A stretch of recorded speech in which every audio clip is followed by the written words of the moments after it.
कमाल है। मतलब आप लोग जो है इसलिए भयभीत हो रहे हैं कि आपको आपकी योग्यता से अधिक सम्मान क्यों मिल रहा है।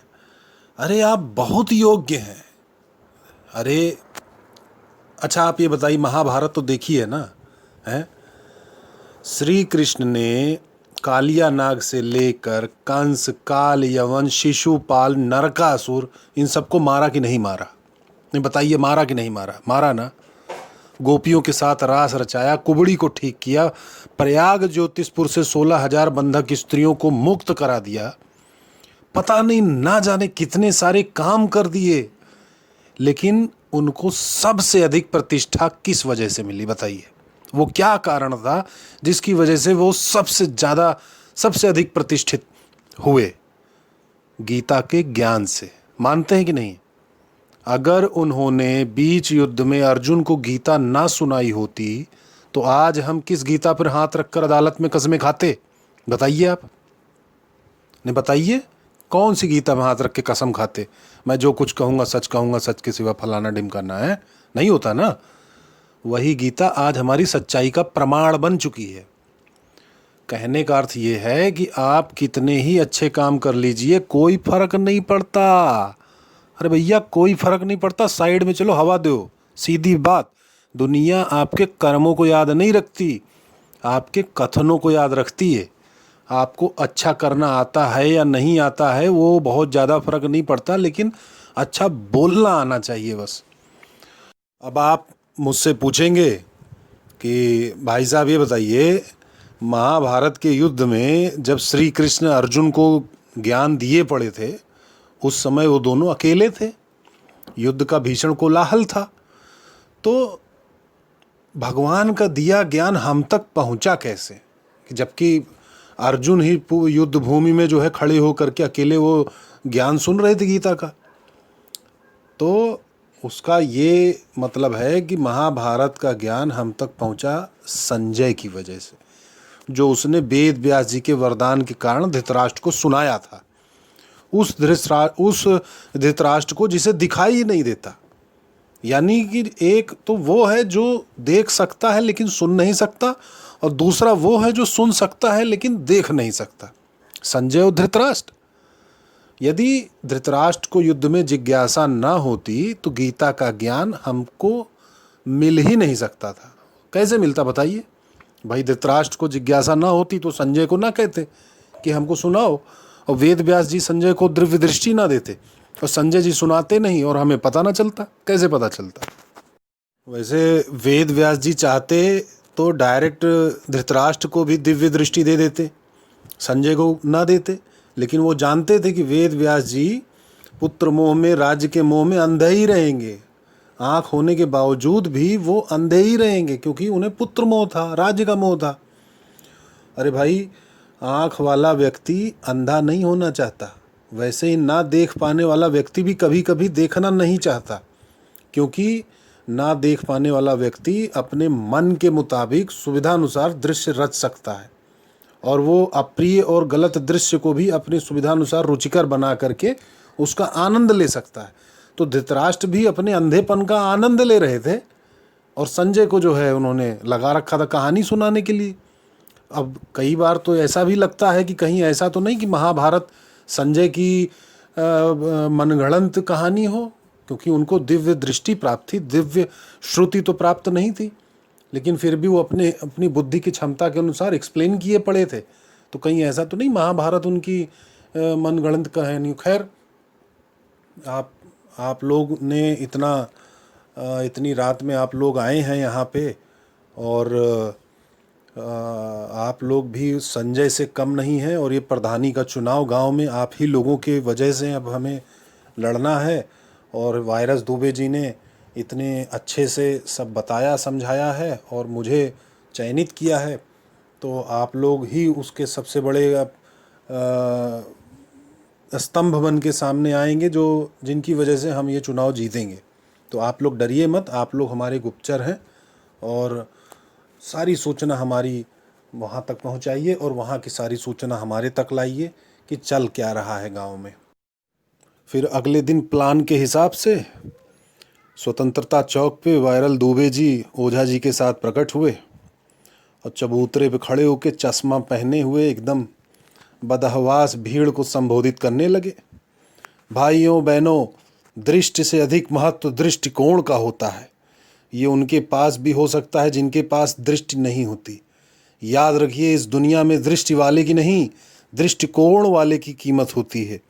यह हमारा सौभाग्य है कि हमारे बीच आदरणीय भाई साहब यानी ओझा जी जैसे पुरुष हैं, जिनके पास वह चमत्कारी विद्या जो दृष्टि न होने के बाद भी आपको दृष्टिकोण से संपन्न करते हुए आपके महत्व को कम नहीं होने देती, ये उनके पास विद्यमान है। इसलिए यदि किसी कारणवश आप अंधे भी हो जाते हैं तो चिंता मत कीजिएगा, ओझा जी आपको आँख वालों से भी अधिक महत्वपूर्ण बनाने में सक्षम है। समझ रहे हैं? ये सब बात जो है मंच से वायरस दुबे जी ने भाषण के दौरान जो है बोलना चालू करी। वायरस दुबे जी ने थोड़ा सा गला साफ करते हुए पानी पिया और उसके बाद थोड़ा अलग अंदाज में बोले, साथियों, जिनके पास आंखें होती हैं उन्हें भी सपने देखने के लिए अपनी आंखें बंद करनी पड़ती है, सोना पड़ता है। याद रखिए, जब हमें कुछ नहीं दिखाई देता तभी हमें स्वप्न दिखाई देता है। सपने की शक्ति से भी बड़ी कोई शक्ति नहीं होती। सपने देखने के लिए संपत्ति की ज़रूरत नहीं होती, इसलिए फेंक दीजिए अपने पैसे, भूल जाइए अपनी संपत्ति को, क्योंकि जो जितना गरीब होता है उसे उतने ही अमीरी के सपने आते हैं। जिस मनुष्य की सपने देखने की क्षमता समाप्त हो जाती है वह मनुष्य संसार का सबसे बड़ा दरिद्र व्यक्ति है, चाहे वो कितना भी बड़ा धनवान क्यों ना हो। इसलिए ओझा जी पूरे गांव को स्वप्नदर्शी बनाना चाहते हैं। आप, हम सब लोग मिलकर ओझा जी पर विश्वास करिए। नेत्रहीनता के बाद भी आपके स्वप्न दर्शन की शक्ति बनी रहेगी, ये हमारा वादा है। एक और महत्वपूर्ण बात वो ये कि एक गांव में रहने वाले व्यक्तियों को अलग अलग सपने नहीं देखने चाहिए। ये अलग सपने ही हमारे आपसी संघर्ष का, अशांति का, अवरोध का, पतन का कारण होते हैं। इसलिए आइए हम अपने हिस्से के सपने देखने का काम भी आदरणीय भाई साहब पर छोड़ देते हैं।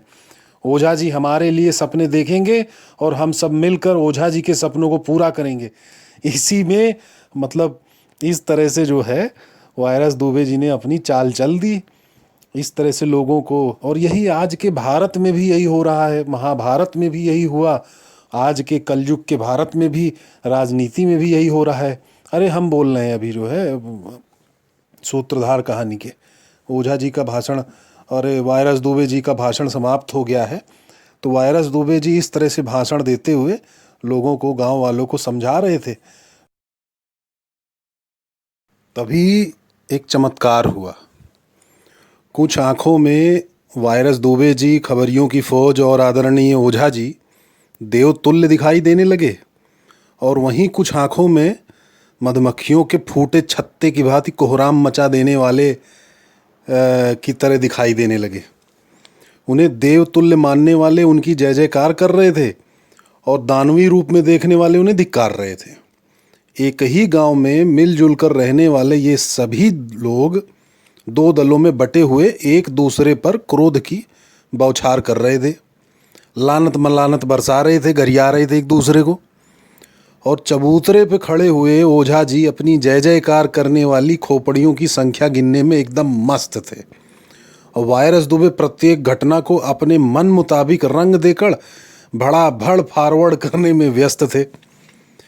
किंतु इस पूरे कोहराम में एक 70-72 साल का बूढ़ा फकीर जिसका नाम भारत था, अपने हाथ ठेले पर कुछ पुराने चश्मों को लिए बहुत शांति से खड़ा हुआ भीड़ में शामिल मासूम बच्चों को चश्मे पहना रहा था। उसके दिए गए चश्मे पहनकर उन बच्चों ने उस कोहराम मचाती हुई भीड़ को देखा जिसमें उनके माता पिता, भाई बहन, चाचा चाची, दादा दादी सब मौजूद थे। बच्चों ने देखा कि ये वे सभी मनुष्य नहीं, वैशाख नंदन जैसे दिखाई दे रहे हैं, और उनकी जय जयकार व धिक्कार की ध्वनियाँ ढेंचू ढेंचू जैसी सुनाई दे रही है। मासूम बच्चों ने चकित होते हुए उस बूढ़े फकीर से पूछा, बाबा, ये क्या चमत्कार है? हमारे लोग अब मनुष्य नहीं, वैशाख नंदन जैसे दिखाई दे रहे हैं, और उनके मुंह से निकलने वाले शब्द भी ढेंचू की ध्वनि कर रहे हैं। ये कैसा चश्मा है बाबा, जिसने सच्चाई को ही बदल दिया है? बूढ़े फकीर ने मुस्कुराते हुए कहा, प्यारे बच्चों, ये गांधी चश्मा है।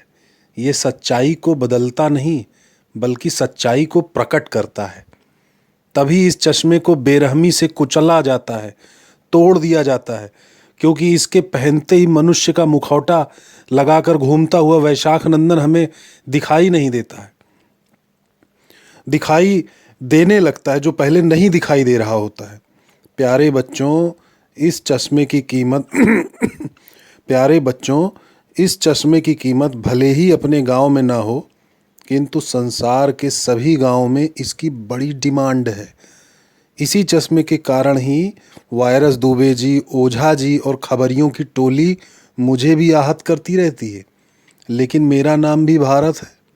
मैं बड़े बड़े महाबलियों के द्वारा सदियों तक किए गए अत्याचार से नहीं टूटा, तो फिर ये तो सामान्य से असुरक्षित लोग हैं जो मेरा बाल भी बांका नहीं कर सकते। मुझे जीवित रखना इनकी मजबूरी है, क्योंकि ये लोग इस सत्य को जानते हैं कि जब तक इस बूढ़े भारत के पास गांधी चश्मा है, तब तक भारत में प्राण है, और जिस दिन ये चश्मा मेरे पास नहीं रहा, उस दिन मैं निष्प्राण हो जाऊंगा। तब ये गांव भूतों का डेरा हो जाएगा और संसार में इसकी प्रतिष्ठा नहीं बचेगी। प्यारे बच्चों, तुम्हें सिर्फ स्वयं को ही नहीं, अपने इस बूढ़े भारत को भी बचाना है। तुम्हारा ये बूढ़ा भारत आक्रांताओं के अत्याचारों से तो नहीं टूटा, लेकिन अपने अनाचार से अवश्य नष्ट हो जाएगा। कहीं देर ना हो जाए बच्चों। बच्चों, जब भी कभी तुम्हें भ्रम हो, तुम इस गांधी चश्मे को पहन लेना। तुम देखोगे कि तुम्हारा भ्रम पल भर में छूमंतर हो जाएगा, और फिर तुम भ्रम के नहीं, श्रम के, सृजन के मार्ग पर चल पड़ोगे। समझे? तो ये थी कहानी दोस्तों वायरस दुबे जी की। ये अंतिम भाग ख़त्म हो गया, और सही बात ये है कि न जाने कितने ऐसे वायरस दुबे जी, न जाने कितने खबरिये, और न जाने कितने सारे ओझा जी तमाम संस्थानों में, सरकारी संस्थानों में, प्राइवेट कंपनियों में, स्कूल कॉलेज में, गली मोहल्ले में, कस्बों में, प्रांतों में, देश में, राज्य में, शहर में, हर जगह आपको देखने को मिलेंगे। तो ज़रूरत है हमें उस चश्मे की, और जिसको पहन के हम समझ सकें कि वास्तविकता क्या चल रही है, हमारे चारों तरफ वास्तविकता क्या है। तो यही कहानी इस चीज़ को दर्शाती है। धन्यवाद।